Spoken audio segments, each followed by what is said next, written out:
Kale twasemba okubeera ne father ono ng'ekisiibo kitandika era nkasa bulungi nti gwe yali atugoberera ensonga ze yayogerako wazigoberera ate n'oziteeka mu nkola kubanga twesanga nti omwaka guno ekisiibo ky'ekereziya n'ekisiibo ky'omuzikiti byakwatagana ne bitandika ku lunaku lwe lumu wadde nga eky'omuzikiti kyo kyaggwa ate eky'ekereziya ne kisigala nga kigenda mu maaso era yidi twabasooka oggirya ate ne baba ne batuyita ne ku Easter ne tujaguliza wamu nabo. Ogwo nno gwe mutima gwe tulina okutambuliramu kubanga nsuubira nti nze nga Fiiki bino ebyenzikiriza tebirina kutwawula. Ensi tulimu emu, Katonda tusinza omu, wadde amasinzizo gaawukana oba oliawo n'engeri gye tukikolamu naye ate nga tulina okusigala nga tutambulira wamu mu mbeera eyo. Nkwaniriza n'enkwebaza okuba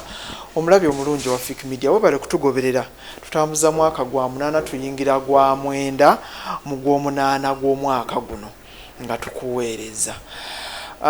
Ndi wano ku Centenary Radio tuzze ne father ono okwongera okutegeeza ku nteekateeka ez'enjawulo nga bwe nakusuubiza nti buli kinaagwangawo tujja kubeera nga tujja twongere okukikutegeeza ate otambulire wamu naffe. Kaakati waliwo enteekateeka ey'okugula Orphans Club eya budde butakya father nga bw'agenda okubeera nga atunnyonnyola naye father nga situnagendayo eyo nsaba otulamuseeko ate ndowooza osooka otubuulire ku nteekateeka y'omwezi guno gwennyini ey'okusoma sapule. Ssebo neeyanzisa omukisa webale kutukyaliranga n'okutunoonya ate bulijjo noyagala omulabi wa Fiiki Media okulaba nti obaako ebipya by'omusunirako by'omuwoletera by'omuwa ddala ng'onoonya abantu ab'enjawulo. Twebaza omukisa ogwo gw'otuwa naffe aba Centenary Radio.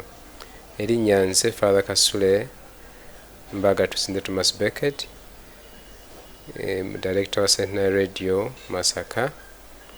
Omulabi nsanyuse nange okukulaba ate n'okugyekuumirako Fiiki Media. Webale nnyo, webalire ddala. Father noza twatandikirawo nga lumu May ku lunaku lw'abakozi. Eso. Mu Eklezia tulina emyezi ebiri, omwezi ogwa May n'ogwa October nga mu ngeri enjawulo tugiwaayo nga twegayirira nnyo ddala nga tusoma sapule nga tuyisa essaala zaffe eri omuzadde nnyaffe Biikira Maaliya. Si kugamba nti tusinza nnyaffe Biikira Maaliya. We don't worship Mother Mary, but we honor Mother Mary. Tetusinza Biikira Maaliya. We worship God. Tusinza Katonda naye tussa ekitiibwa mu nnyaffe Biikira Maaliya. Ekyo kyali mu bulamu bwaffe anti yatuzaalira Mukama waffe Yesu Kristo. Ye nnyaffe atukwasibwa, atuwolereze, atuwambaatire ate bulijjo tutambule naye mu lugendo lwe tulimu ng'Abakristu okulaba nga tutuuka naddala ku nkomerero, tutuuke ffenna mu bulamu obutaggwaawo. Awo nno Eklezia nyaffe akoowoola abaana be ti bulijjo okubeera abeegayirizi. Twegayirire obutakoowa nga tusoma sapule bulijjo. Naye ate mu gwokutaano ogw'ekkumi twongeramu n'ak'ensusso nga twesabira nnyo naddala nga tusoma sapule. Tugiyita rosaali nga tusoma rosaali nga kitegeeza nti mu kusaba kwaffe era ne mu kwebulira kwaffe nga twebulira ku Vanjiri, anti sapule tuba twebulira ku Vanjiri. Mu kwebulira ku Vanjiri tutwala ebikolwa eby'essanyu, ebikolwa eby'okunyolwa, ebikolwa eby'ekitiibwa ate n'ebikolwa eby'ekitangaala. Ye sapule yonna rosaali. Awo nno mu nnaku ez'enjawulo nti ku Mande tutwala ebikolwa eby'essanyu, ku Lwokubiri ebikolwa eby'okunyolwa, ku Lwokusatu ebikolwa eby'ekitiibwa, ku Lwokuna ebikolwa eby'ekitangaala, ku Lwokutaano ebikolwa eby'okunyolwa, ku Lwomukaaga ebikolwa eby'essanyu ate ne ku Sande ebikolwa eby'ekitiibwa. Awo nno tutambulira awo. Though mu budde buno tugeze kati omwezi guno ogwa May gwawe gwatuukidde kutuuse tukyali mu budde bwa mazuukira.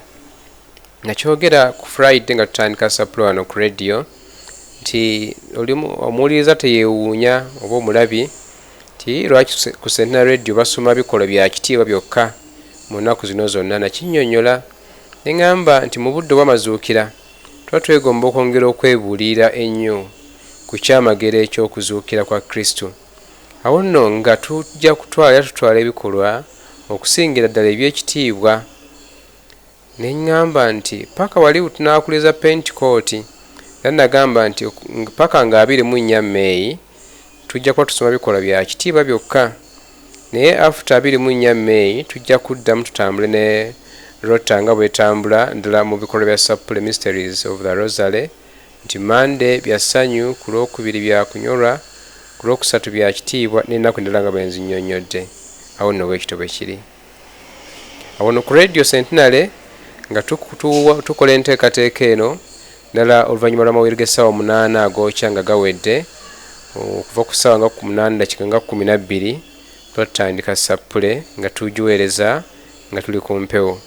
Mulimu abantu babuukinga abanaasoma Sapule naffe ku radio obudde nga bukyali. Mulimu ababuukinga mu January, mu February, mu March. Twagenza okutuuka mu April mu makkati nga omwezi gwonna gwaggwawo dde ogwa May abantu abaagala okusoma Sapule nga babuukinga dde. Era mulimu bambi abaatukubira ku busimu nga April agenda okuggwako, ne tubagamba twajjula dda, maybe tunaabateeka mu mwezi ogw'ekumi ogwa October. Bajja mu groups ez'enjawulo. Mulimu abajjanga family maka nga baasaba okusoma Sapule, okutukulembera Sapule. Abantu bajjanga akatabi, obutabi, small Christian community. Abantu bajjanga ekisomesa, abantu bajjanga essomero primary, secondary oba tertiary institution. Abantu bajjanga abaweereza mu kitongole ekimu oba mu ddwaliro oba microfinance, ne bajja mu mbeera efaana bwetyo. Gamba bwe tusinga okwaniriza, bwe tusinga okutambula nabo mu ngeri ez'enjawulo ddala mu mwezi guno gwa Sapule. Bajja mu studio oba olumu ne tugenda ebweru okubasinkana ne tusomerayo Sapule. Essebo. Father, nga tumaliza enteekateeka eyo, omuwuliriza oba omukristo ali atulaba, emyezi gino egya Sapule oba n'okusoma kuno Sapule asinga kufunamu atya? Okay.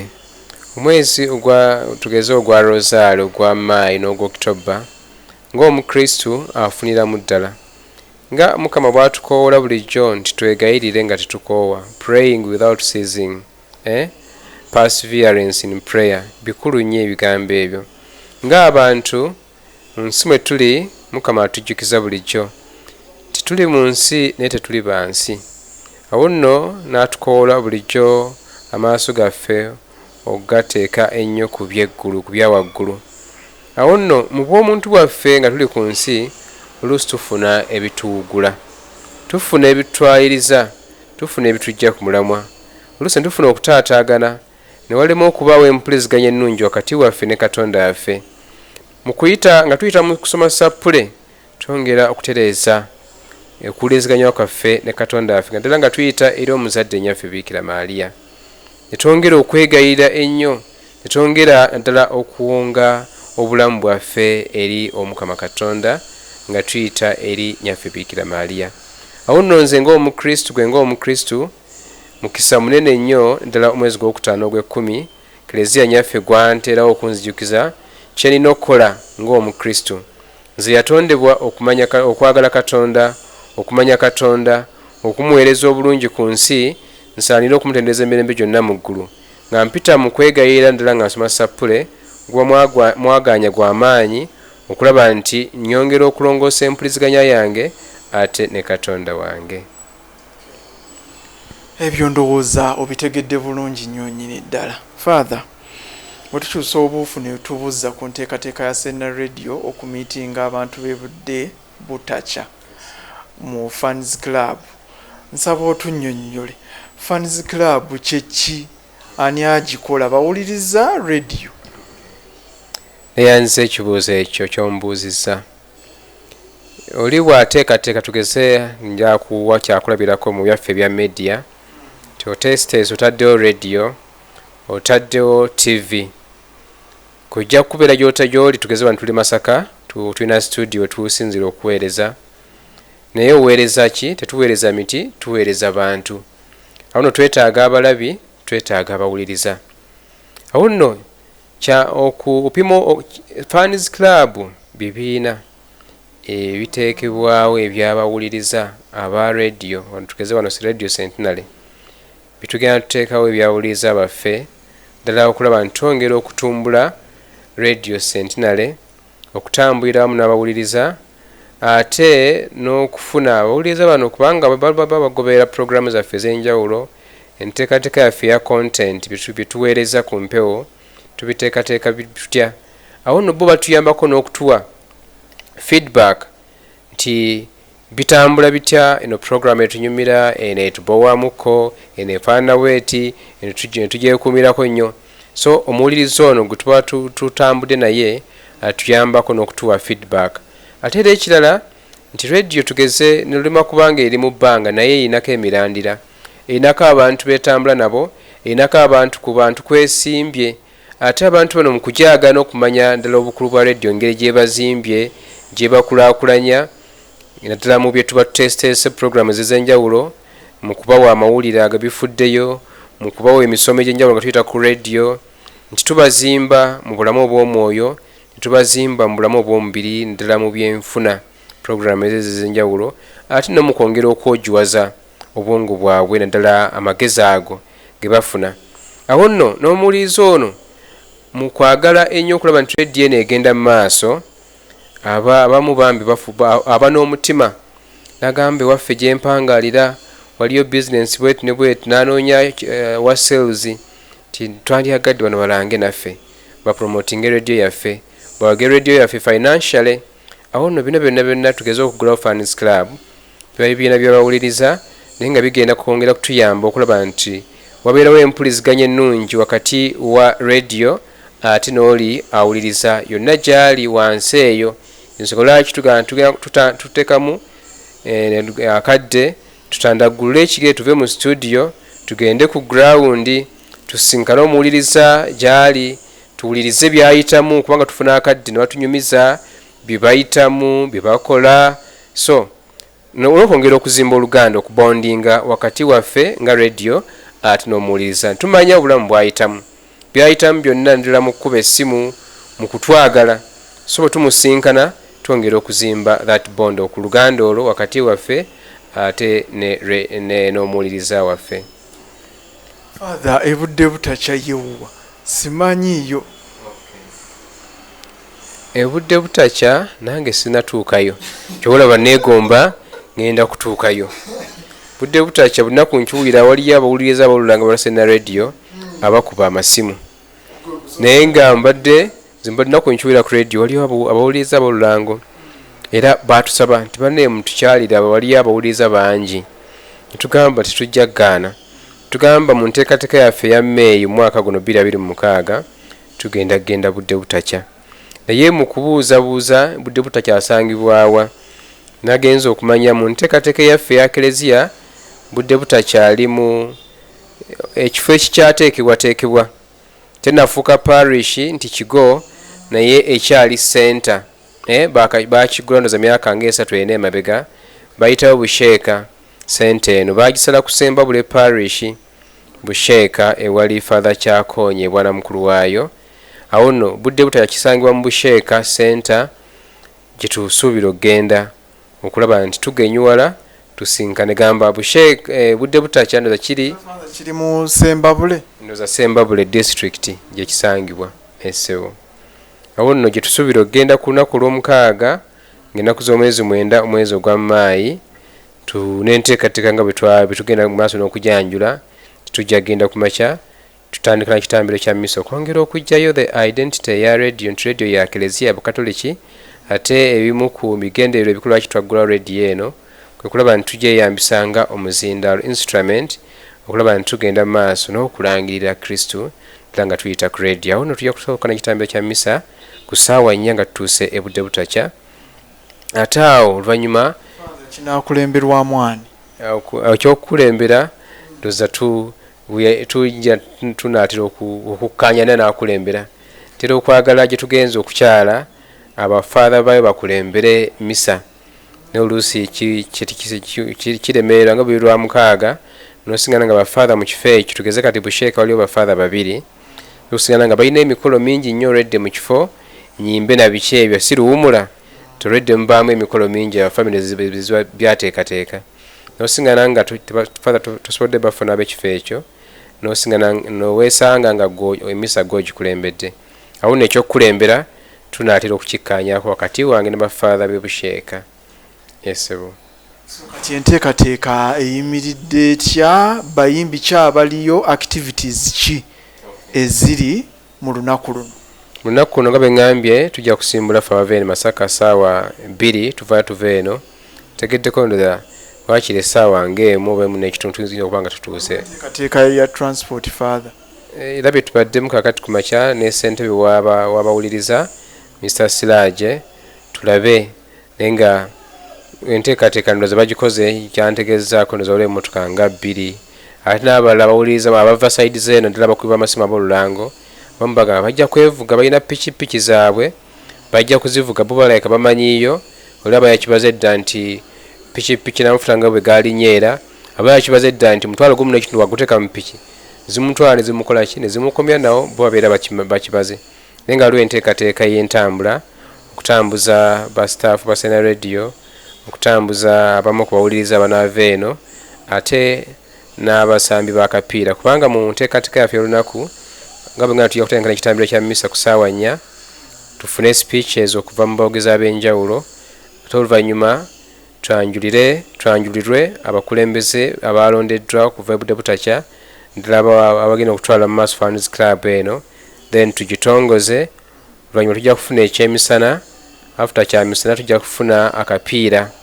omupiira gujja kubeera wakati w'aba Sena Radio staff ate n'abawuliriza be budde butakya tulabe ow'amaanyi oluvannyuma ng'omupiira guwedde wajja kubaayo endongo Chicago Events egenda okuwulugumira ebudde butakya nga Chicago yawano mu Nnyendo egenda kuva mu Nnyendo egenda ebudde butakya ensonga eno erimu abamu ku bastaafu ba Sena Radio bakoze ba DJ bagenda okutambuza ensonga eno kulaba nti bakuba omuziki abantu ebudde butakya kwama bongera okunyumirwa enteekateeka zonna za Sena Radio bajja kusimba obugere nga bwe bagamba nti kusimba bugere ndowooza paka bwe banaakoyera naye nga enteekateeka bwetu beyimiridde esebo oza obitegedde bulungi nnyo father ng'oggyeko ebudde butakya Fans Club gye mugenda okugulawo waliwo Fans Club z'endala mu bitundu ebirala eza Sena Radio omwaka ogwedde twasobola okugenda eruvule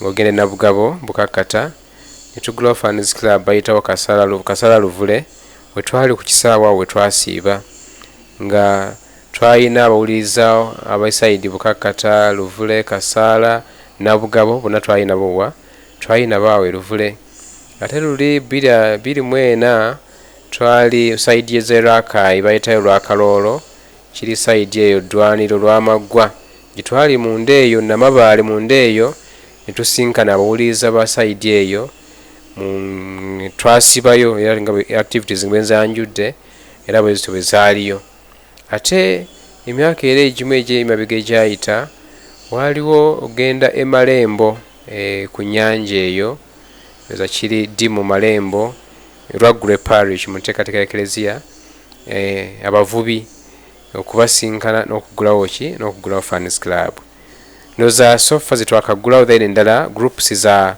betutambula nabo waliwo tulina ekibiina ky'abakubi b'amasimu ab'olulango beekolamu omulimo era tutambula nabo tulinawo ekibiina ky'ababodaboda kubanga bo tutambula nabo naddala mu mipiira mu mwezi ogw'omwenda n'ogw'ekkumi awo nabo beekolamu omulimo bawuliriza ba Sena Radio ate tutambula nabo mu ngeri ez'enjawulo waakiri ebyo bye twakakolako naye nga tulina enteekateeka nti mpola mpola tugende nga tuggulawo amatabi gaffe agabawuliriza ba Sena Radio mu bitundu ebyenjawulo ddo toyinza kukikola n'ogamba nti mu mwezi gumu nziguddewo Fans Club 3 bibato oba olimba biba tebijja kuwangala biba bijja kugwa lunaku lumu kubanga oba tubiteesiteese bulungi awo nno gye tugenda tufuba okulaba nti tuwaddeyo akadde okuteekateeka omuwuliriza gwe tugenda okusinkana ategeere ekigendererwa kyaffe ekikulu naffe ate tulabe nga tuyinza okutambulamu naye obulungi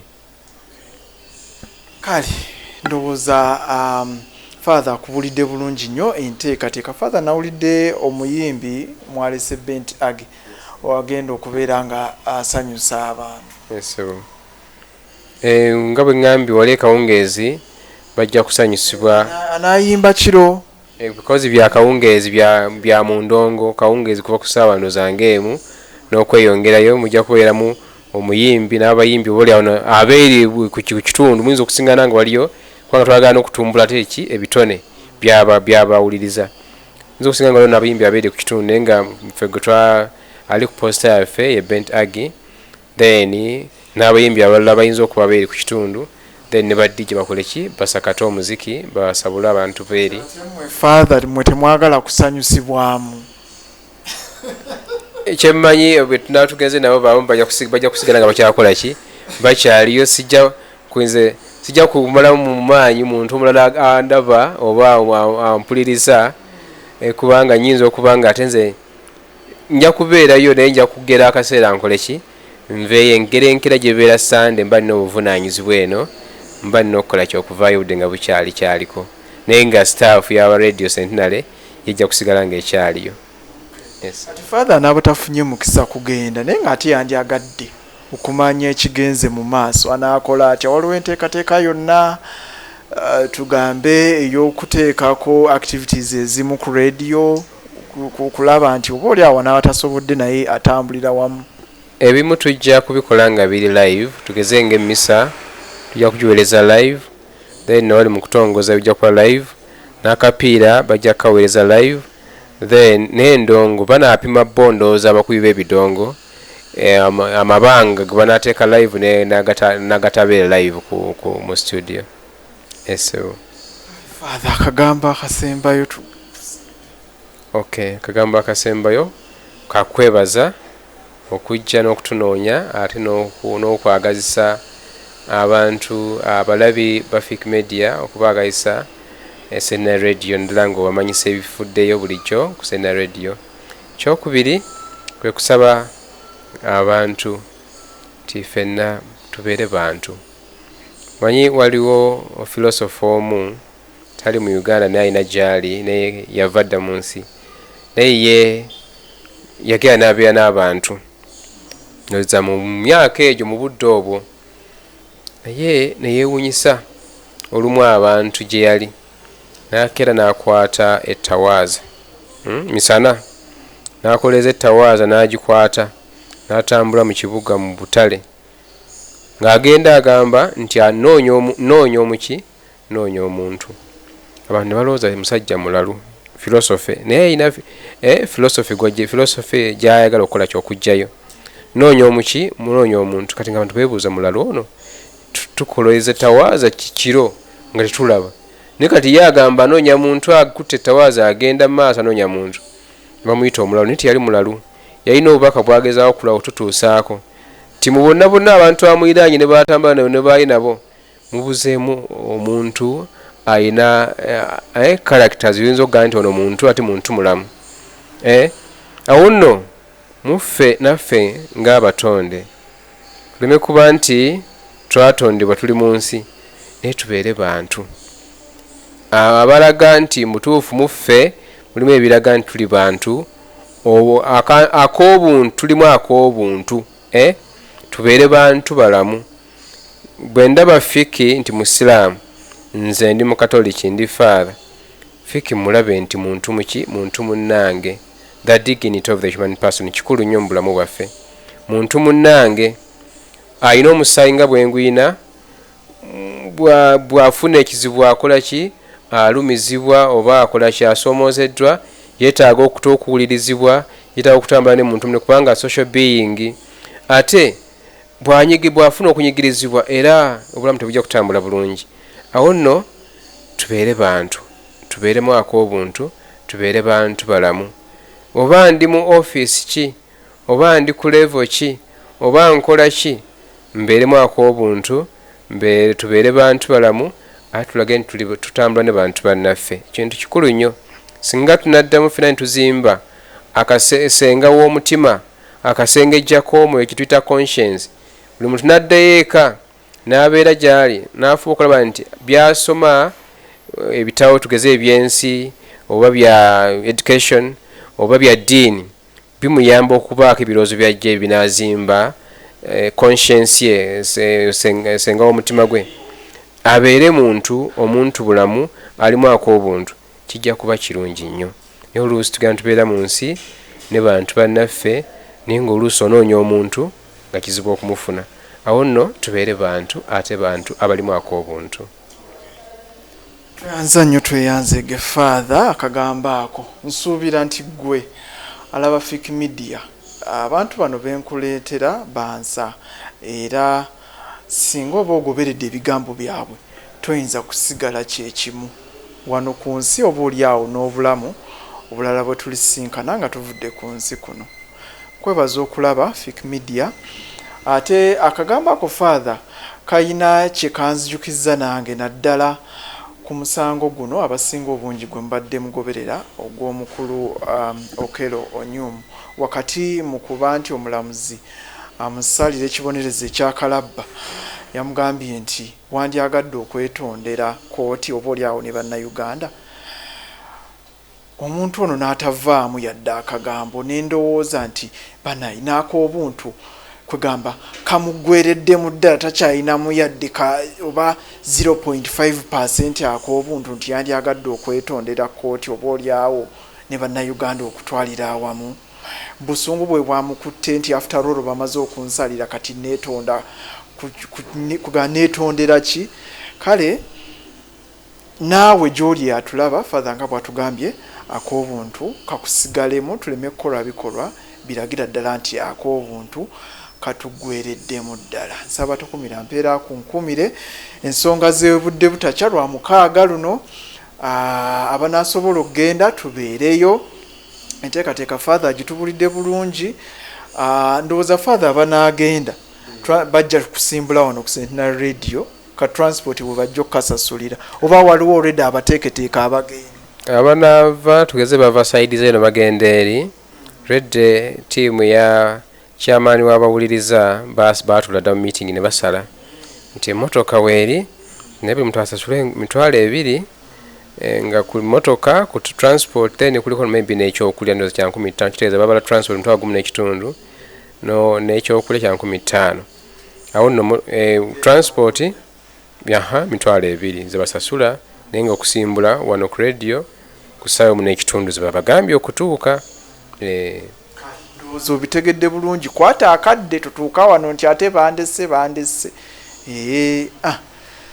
kale Father naffe katweyongereyo ate nebinaabigenze mu maaso wanaabeerawo enteekateeka naffe tujja kutuukayo tukwatekwateyo bwe tukutte tubeere nga tubatuusaako enteekateeka bw'enaaba etusobozesezza bwetaabeerewo nga tuguma n'ekinaaba kiriwo enteekateeka eziriyo abanaasigala wano mubeere nga muzigobera butereevu ku Centenary Radio. Nsaba takumira mpeera ku nkumire Omukama omulungi akunjagalire.